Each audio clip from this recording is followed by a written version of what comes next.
Hello everybody, welcome back to Point Zero Games. My name is Josh, and today we're talking with Mr. Patrick Gosgrove. Patrick, how's it going? It's going pretty good, pretty good. So we're doing a deck tech for your newest deck. Patrick, what crazy jank have you got for us today? It's been a while since anybody played Rakdos. Yeah, it has been, hasn't it? It has been. It's been far too long, in my opinion. Everybody wants to do 3 colors and what wedges? Is that what they're called? Yeah, wedges. That's what they're called. They're called wedges. They're called wedges, Patrick. The cool kids are calling them wedges. Okay.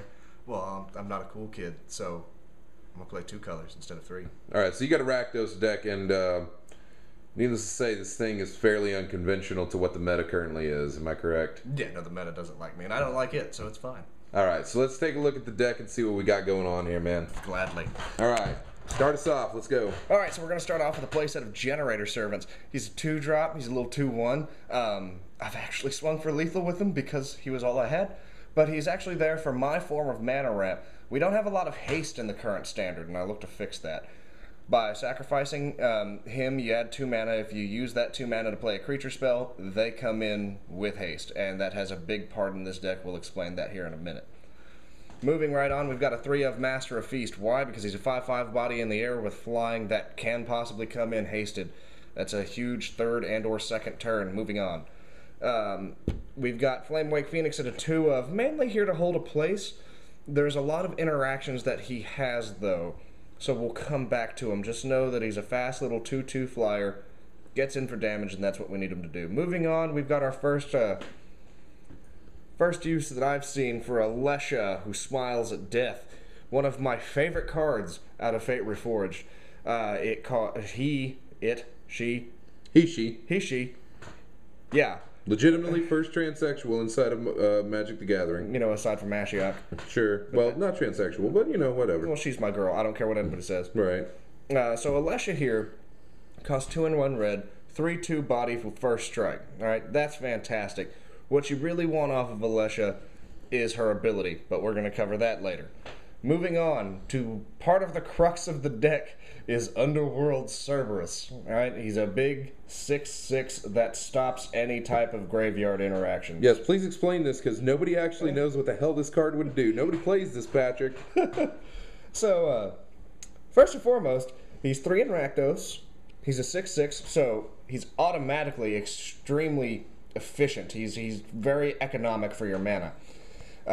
He can't be blocked by less than 3 creatures, so if you're not running more than 3 creatures by turn 3, we're going to get into that later, you're going to have to get to know my 3-headed puppy here very quickly. He also makes it to where as long as he's out on the board, spells and abilities cannot target the graveyard. That stops Delve, it stops the Whip, it stops a lot of interactions that a lot of people have going on right now, and it's fantastic. And when he dies, he gets exiled. But I get all of the creature cards that are in my graveyard back in my hand. So do you, but that's whatever. Moving on, we've got Kolgon, the Storm's Fury. It's a body in the air, it can be dashed, and whenever she attacks, all of my critters get +1/+0 until end of turn. It gives me a lot of board presence and adds to the evasion pattern that you're going to be seeing here. Moving on. Another core piece of damage in this deck is Scuttles, or Scuttling Doom Engine, for those of you who don't know his nickname. Scuttling Doom Engine is another one of those 6/6 jerks who can't be blocked except for by certain things. If you have 2 or less power, you can't block him. So Courser can go die in a fire. Caryatid can continue being useless in my opinion. And you can take 6 to the face. But the big part is whenever Scuttles here dies, you take 6 damage. Okay. Moving on, we've got Thoughtseize, because Thoughtseize. Moving on. Okay, well, that was quick. We've got Shrapnel Blast, because Scuttles. Moving on. Okay. Oh, well, I guess we should cover that. Shrapnel Blast is a 2-drops. No. We know what Shrapnel Blast does. Sacrifice an artifact, 2-drop, 5 damage. Yep. And, yeah, you get the synergy already. Yeah. Hero's Downfall, because Hero's Downfall. Yep. Because you are playing the black. So you're playing Thoughtseize and Downfall. Moving on to Crater's Claw. This is both a finisher and it gets rid of things that other things don't get rid of. Lightning Strike does not hit Courser. It also does not hit Caryatid, but that's okay because Caryatid's useless in my opinion. But this stops... This doesn't stop Caryatid. No, it doesn't, but that's okay because it doesn't... Caryatid doesn't stop anything I'm running. True. But this kills Courser. It kills Siege Rhino because that dude's a dick. Okay. And that's why it's there. Moving on. We've got Outpost Siege. Why do we have Outpost Siege? Not because of that stupid dragon's ability, that's for damn sure. We want to be able to Chandra without playing Chandra. There's a lot of enchant hate, but there's even more Planeswalker hate in the current meta. I don't want my Chandra dying. This allows me to look at exile the top card of my library after my draw step and play it until the end of turn, right? If it's a land, I get to play a land that turn. If it's a Crater's Claw, I get to play Crater's Claw. But more importantly, if it's a Generator Servant or a Downfall or a Thoughtseize, then it's a turn ahead of itself. Okay. We'll go on to the mana base after that. We're not running all too surprising a mana base. We have Polluted Deltas in here because they're fetch lands and they're awesome and they help me get my swamps. And deck thinning. And deck thinning, sure, whatever. Deck thinning is huge. Deck thinning, yeah. Bloodstained Mire, same thing as Polluted Delta, except it actually fetches the colors I need. Yep. And then a playset of Bloodfell Caves because I take a lot of damage. Yep. So that helps me stabilize. 5, 6, 7, 8. We run 8 swamps and 1, 2, 3, 4, 5, 6, 7 mountains as basic lands. And that's pretty much it. Moving on to the sideboard, though. Okay, well, hold on. Oh, okay. You said sideboard. Yeah, I have a sideboard. You're Patrick. Well, Patrick, you don't run sideboards. but you told me I needed one, so I made one. I did tell you that you needed a sideboard. So I made one. Okay, so let's talk about the sideboard. What do you got here? What? This feels so weird. So I run Despise because I hate Planeswalkers. Okay. And, blue-black control is a thing, so I figured what better than 4 Thoughtseizes? Well, 6 ways to get rid of them. Okay. Phyrexian Revoker, kind of the same thing, and it's also an artifact, so, if I get rid of your Planeswalkers, I can then blow it up and deal 5 damage to you. Also fetch off Alesha? Yes, I can bring him back off Alecha, which is pretty awesome. But we're going to get back to those synergies here in a minute. Okay. Anger of the Gods, because my stuff's bigger than yours. Yep. Yeah, okay. Silence the Believers, because I'm a believer. And also, its synergy with the deck will be revealed here in a minute when I actually start to talk about synergies. Okay. Same thing goes with Harness by Force. We're actually missing a Harness by Force from this sideboard, so it should be a 2-of. It should be a 2-of. Same for the next card, which is Flame Rush Rider, which if you haven't seen the synergy with what's going on already, don't worry, I'll explain it here in a minute, but most of you are intelligent. Next is Stay in the Mind, because I hate control. That's at a 1-of, right? That is at a 1-of. Okay. And next is Mob Rule, because I hate all of you silly little red-white heroic, flood the board BS decks, and I'm going to steal all your tokens. All right, cool. So now that we've got the rundown, let's talk a little bit about what the deck here is doing after I widescreen you there. There we go. Okay, so first off, let's talk about the strengths and weaknesses. What strengths do you have with the deck? What weaknesses do you have? Strengths with the deck is it does a ton of damage. Okay. It is it's pretty much sheer damage output all the time. That's its strength. The strength is there's not a lot of fast kills in the current meta, and this is one. Okay. Its weaknesses is it runs out of gas. Much like any other good Rakdos fast aggro deck, the second you left your foot off that pedal, it comes to a grinding halt. It can go mid-rangey. It can. It has the capability. It's just not very, very good at it. Okay.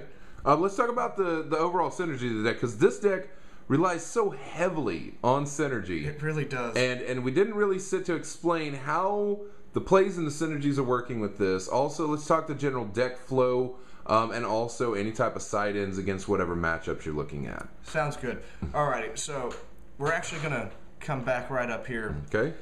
Generator Servant is a huge part of the deck, right? Mm-hmm. As is Alesha, believe it or not. Okay. So, despite the fact that I stopped the graveyard with Underworld Cerberus, before he's out, the grave is still a very open option to be targeted. Right. Alesha allows Generator Servant to recur. Okay. I can pay for Alesha with Generator Servant, give him her haste, swing, and then get my Generator Servant back for both free damage and mana ramp the next turn. Okay. Right? Now, that applies to a lot, that little trick, right? Because Generator Servant can be used to haste out a Master of Feast, haste out a Underworld Cerberus, haste out a Scuttling Doom Engine. All of these creatures that you don't want swinging at you when they hit the board, do so. And the few creatures that I run that wouldn't be played with a Generator Servant, which are your Flamewake Phoenixes, and that's pretty much it. Have haste anyway, so it doesn't really matter. Well, and it's less than 2 power, so I mean, unless you can still fetch it back. Yeah, well, the cool thing about Flamewake Phoenix here is Alessia can fetch him, A, and B, if I don't have an Underworld but I have a Scuttles out, I can just pay 1 and get him back anyway. Sounds good. So, you know, he sees a lot of recursion. He likes the graveyard and he likes to come back out of it. He's a lot of fun. If you don't have a playset of Flamewake Phoenixes, I suggest you go to your local game store and buy them. So, I mean, let's talk about Optimal 7. Because, again, this being so heavy on synergy, it almost would seem like you'd want to try and hit some form of a standardized mana curve of 1, 2, 3, 4s. What is your optimal 7 on this? What do you want to see in this for the first 7? My optimal 7 is 3 land, 2 fetches. If not 2 fetches, then a Bloodfell, a mountain, and a swamp. Okay. I want to be able to produce my colors very quickly. Right? Okay. So 3 mana opening. I want to see an Alessia. Okay. I want to see a Generator Servant. Okay. I want to see an Underworld or a Scuttles. Okay. All right. After that, a Thoughtseize or a Downfall. Okay. Either one of those does it. All right. For one reason. First turn, Downfall. Second turn, Generator. First turn, Thoughtseize. First turn, Thoughtseize. God. First turn, Thoughtseize. Second turn, Generator Servant. Third turn, tap sack Generator Servant, play Alessia with haste, swing Alessia, tap 2 black, get Generator Servant back, hit you in the face for 5. Okay. After that, third turn, that's when Mr. Underworld Cerberus hits the board, swing for 9. Okay. Alright? If not that, then fourth turn, Scuttles comes out, swing for 9 again. If I draw into a Shrapnel Blast, great. If not, whatever. I'll keep swinging. The best part about that is if Scuttles hits the board turn 4, instead of Underworld Cerberus, it means I get to go turn 4 Scuttles, turn 5 possible Underworld. Okay. So that works out great if I draw into 1 more mana. So there's definitely contingency plans if you're not hitting your optimal 7. That there are contingency plans. That's one of the reasons that the 4 Downfalls, the 4 Thoughtseizes, and the Crater's Claws are here. It's for me to stretch out the game if I need to. Okay. Because if I need to go mid-range, I can. It's just not what I want to do. Okay. Well, let's talk about if you're having to mull down. What are you looking for in 6 or 5? In 6, I'm looking for no first turn play. At 6 cards, I'm still looking to have one of my powerhouses, a Generator Servant, and an Alessia. If I can't get those 3, then I want some early game control. I want to see a Generator Servant, a Thoughtseize, and maybe a Downfall. Okay. But a Crater's Claw too. Okay. And honestly, this is also one of the times that if I have to go to 5 or 6, I really want to see Outpost Siege in my opening hand. Right. This gives me the ability to draw off the top, possibly play a land, or possibly don't have a Thoughtseize. Oh, look, there's one. Okay. So, yeah, it really helps with keeping you away from me until I'm ready to come say hi to you. Sure. Now, as far as the sideboard goes, I mean, what are you bringing those cards in for? Now, the sideboard is kind of weird. I'll be bringing in the Despises for the control matchup. Okay. Right? Most of the damage coming from a control matchup comes from Planeswalkers. Sure. I want to be able to get rid of them. Running 4, because I would be taking out Crater's Claws to put those in, running 4, 8, 10 sources of Planeswalker hate. That's a 6th of my deck. Okay. Or the 10th, Sure. Yeah, whatever. You know. That's also when you would see the Phyrexian Revokers come in over the Flamewakes. I want to be able to stop what you can do. I would also probably take out one Kolgon to run Stain the Mind at this point. Okay. Simply because being able to remove your dissolves, being able to get rid of Elspeth. I love Elspeth, but I also hate Elspeth. Sure. Like, she's so pretty, but at the same time, I hate her guts. That's where you would see those. Now, against your Abzan mid-ranges, the core runs pretty well. Okay. It's played against Abzan mid-range and did A-okay. Okay. Mainly because Siege Rhino is not as big as Underworld. And I can stop Whip, but another time for another topic. Against more of your weenie decks, your populated decks that throw more critters over relying off 2 or 3, that's when you start seeing Silence the Believers come in. It's when you start seeing Harnessed by Force come in. I mean, I'm already talking about swinging lethal by turn 3. If you want to hand me a Siege Rhino, I'll take him. Siege Rhino's not a weenie. No, but no. You just said that those are for weenie. Well, excuse me, the Silence the Believers is. But if you want to hand me a Siege Rhino or a Courser, I'll take him for a turn. Okay. Alright? Flamewake Rider is here for the Abzan matchup. If they are running me over too fast, I'm going to throw them in. Why? Because 4th turn swinging with 2 Underworld Cerberuses or 2 Scuttling Doom Engines means a lot. Okay. For the true tokens deck, that's where Mob Rule comes in. Okay. I can pay for Mob Rule with Generator Servants, and I have no problem doing so. I will take everything under 4 power. 3. Under 3. Under 3 power, excuse me. And I will do terrible, terrible things to you. Okay. This is for Rabblemaster. This is for early game for Jund. Stuff like that. Most of your tokens. Your red deck wins. I want all of your everythings. Now, you just mentioned Jund. Let's talk about your play history, because I know you played against the Jund deck. How many decks have you played against with this so far? What's the win percentage look like? What's the matchups look like? I've played against 8 separate decks on this. Not a lot of them are heavy meta right now. Sure. A few of them are. Okay. It was able to stomp Green-Black Constellation into the ground. Doomwake just isn't enough. Okay. Simic Devotion, which was really weird. Kicked my teeth in first time, but I'll admit that was to mainly bad draws. Because I met that same gentleman in the top 8 match at that F&M, and things ended up differently. Okay. It's gone up against Jund. It did very well against Jund. Rabblemaster's nice, but the 6/6s are just too much for it. Okay. Also, Storm Breath doesn't match up very well either. Right.